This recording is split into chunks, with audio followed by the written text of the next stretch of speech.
O melhor curso avançado e completo de memorização seja superdotado.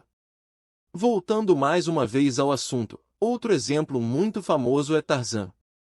Tarzan é um exemplo de expressão utilizando palavras-chave. Mas ele é uma pessoa que possui um vocabulário muito limitado e, por consequência disso, ele não tem outra opção, por isso ele tem que falar palavras-chave. Quando Tarzan encontrou Jane, ele não expressou uma frase bem longa como: "Olá, Jane, meu nome é Tarzan. Muito prazer em conhecê-la, Jane."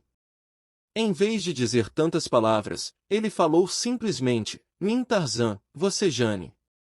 Esse é um exemplo de palavras-chave. Agora, como a gente vai aplicar essas técnicas de compactar e descompactar palavras-chave em textos? O segredo está nesta fórmula que eu vou lhe dizer. Vamos seguir comigo. A primeira coisa que você vai fazer quando você enfrentar qualquer texto é ler a redação do texto inteira e captar o sentido principal do assunto.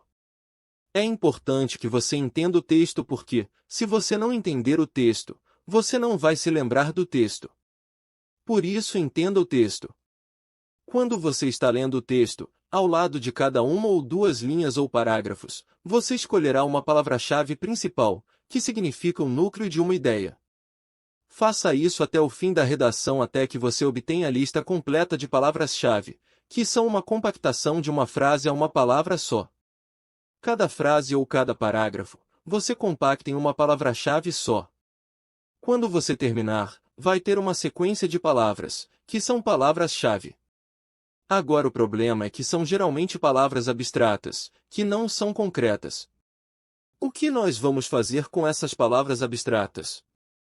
Como você já sabe, você vai converter as palavras-chave com ícones substitutos simbólicos ou fonéticos, e quando você trocar as palavras-chave com ícones substitutos fonéticos ou simbólicos para serem concretos, você vai memorizar as palavras em sequência.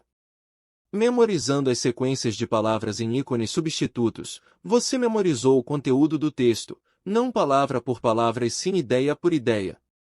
Isso é realmente importante, não palavra por palavra a menos que você seja um ator ou atriz, aí sim precisa decorar, senão você não precisa decorar palavras, você só precisa entender o texto e memorizá-lo ideia por ideia, mais nada. Repetindo, quando você quer lembrar de algum texto, você compacta e depois descompacta com essa técnica, isto é, a técnica de compactar e descompactar palavras-chave em textos. É muito fácil você escolher palavras-chave, porque são as principais de uma construção de uma frase, que você vai memorizar em sua tela mental com ícones substitutos trocando palavras de abstratas para concretas. Por exemplo, se eu falei cozinha, você vai se lembrar de pratos, copos, colheres, fogão, etc., etc., etc. Isso vai representar uma simples palavra-chave que vai expressar um grande conjunto de palavras. Vejo você na outra sessão do Seja Superdotado. Tchau!